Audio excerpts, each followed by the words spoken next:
Okay, hi everybody. This is what we're going to need to paint non-metallic metal for a weapon.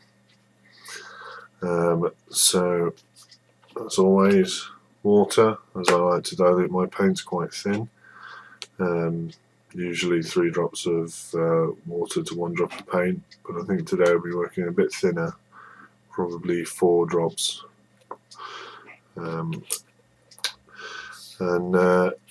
These are the brushes we're using: a 0, or a usual base coat brush, and a 00, or your fine detail brush. You can just use a fine detail brush if you want, or I just use the larger brush, the 0, for the first coat, but after that it's all detail brush. The paints we're going to be using are Vallejo Panzer Ace's Russian Tank Crew, which is a very sort of grey-blue colour. Black, any black will do. I'm using model colours, model colour black. And Panzer Ace's Stencil, which is my go-to colour for white. It's ever so slightly off-white. But yeah. So that's what I tend to use instead of white. I'm not a huge fan of pure white. Okay, so let's get on with it. Okay, so here's the mini we're going to be painting today. We're going to be doing the double-headed axe. So we're starting with a first coat of the Panzer Ace's Russian Tank Crew. This is thinned about 4:1 water to paint, so it's nice and thin, and we're just building up some layers.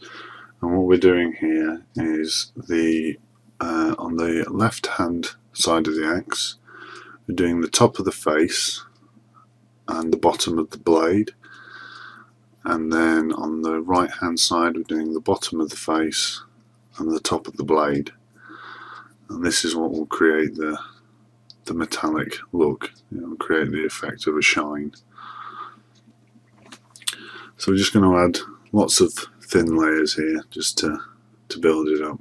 You could use slightly thicker paint for this stage if you want, but I like to start with thin paint and just build up layers, and that gives you a nice smooth finish.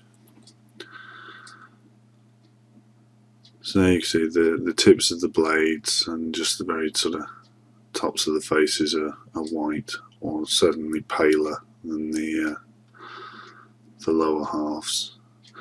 So we'll just turn the mini over and we'll do the same on the back. And because you're flipping it over, it actually works out to be painting it the same as you were painting it on the other side. So that's the top of the left face is the darker part, the bottom of the left blade is the darker part, and on the right hand side the bottom of the face is the darker part, and the top of the blade is the darker part. So here again, just more thin layers building up the colour. You don't have to be too careful at this stage, because we will be going over it with the lighter colour and a darker colour as well. It's just helps you get it in your mind's eye as to which bits will be lighter and which bits will be darker. Just adding a couple more coats here. One thing you have to be aware of when adding lots of thin layers is to just make sure you're giving the paint enough time to dry. Otherwise you'll just end up taking the paint off that you've just put on, and you'll get all tide marks and things like that. So we're now adding the first highlight. So this is a 1:1 mix of the Vallejo Panzer Ace's Russian Tank Crew and the Vallejo Panzer Ace's Stencil, which is the almost white colour. So this is 1:1, and again about 4 drops of water. And so we're just building up those areas that we want to be lighter. So getting the opposite sides of each axe and the opposite sides of between the blade and the face.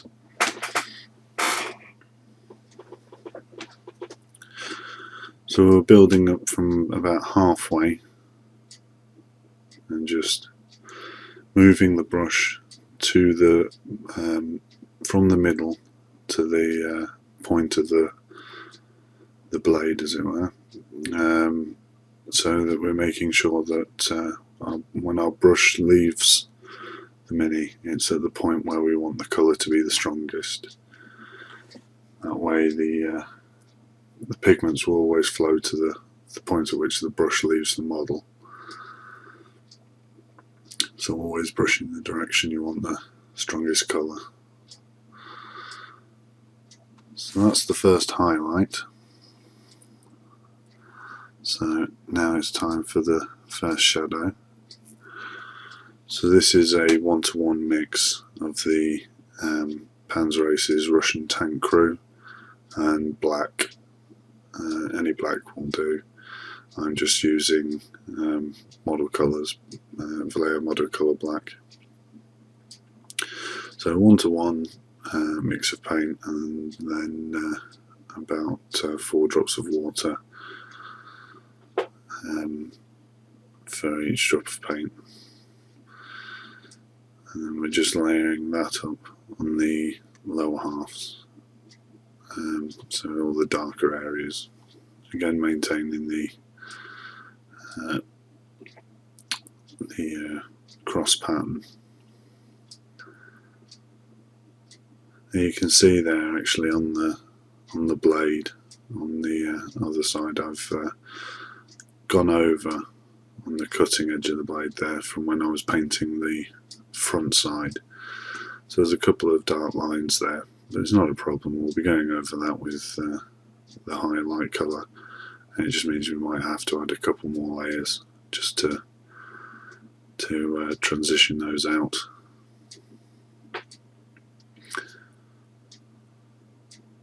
So you can see the blade's starting to take shape now. We can see a definite non-metallic effect starting to appear. So this is now the second highlight. So this is just pure Vallejo Panzerrace's stencil, or whichever white colour you choose to use. I like to use a slightly off white. I rarely use pure white.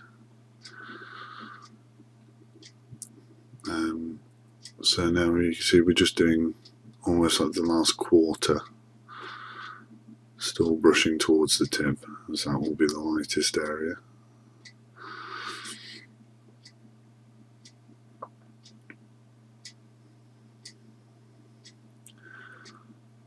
So yet again, lots of thin layers.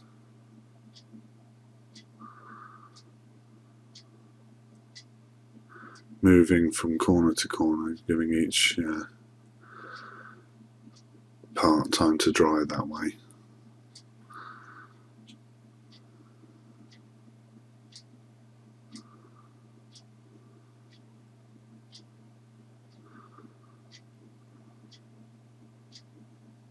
And as this is a very light colour, it's going to take quite a few layers to build that up.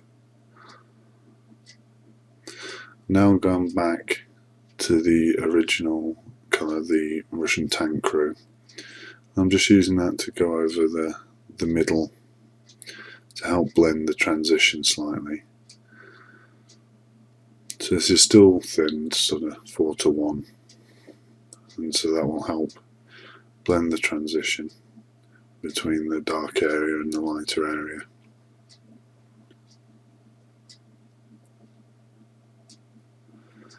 So now we'll just go and touch up the very tops of the light areas, just to make those a bit stronger again after having come back at it with the Russian tank crew. You see I actually added a little too much white there. There was a bit too much on my brush. Just came about it with a bit of water to dilute it, and then a little of the original Russian tank crew to restore it back to the colour it should be. So now I'm just doing the dark areas again, just to make those a little darker. You could easily change this effect by just using, having a larger darker area or a larger lighter area, just to get a slightly different effect. There's nothing precise about this. I've just gone for a sort of 50-50 look, but you could easily change the sort of percentage of dark to light just to create a slightly different effect on the axe head. You could also use different colours if you wanted. There's nothing, the same technique will work with whichever colours you choose to use. If you wanted a brighter blue, then that wouldn't be a problem. You just use that and whatever you choose for white and whatever you choose for black. Now here I'm using the Vallejo Panzerrace's stencil, sort of 1-to-1 ratio here for doing the edge highlighting. So this is just picking up some of the edges to really push that sort of feel of shine. I'm trying to use the side of the brush to pick up the edges. Now if the edges aren't very well defined on this axe, certainly the edge between the face and the blade isn't hugely well defined, so I'm just using it very lightly just to try and pick it out slightly, and then I'll go back over it with the tip of the brush afterwards just to make it slightly stronger. Now I'm not doing the whole edge, I'm just doing parts of the edge. There will be little breaks in the line. If we do the whole edge, I feel it will look too cartoony, and we'll lose a bit of the realism, which is what I like to get with the using the Vallejo Panzerrace's range. Get a much more subtle tone. So here's the finished axe, and I think that looks quite nice. Like I say, you could easily mix it up a bit with using a different blue or using different percentages of light to dark. So I hope you've enjoyed that, and thanks for watching.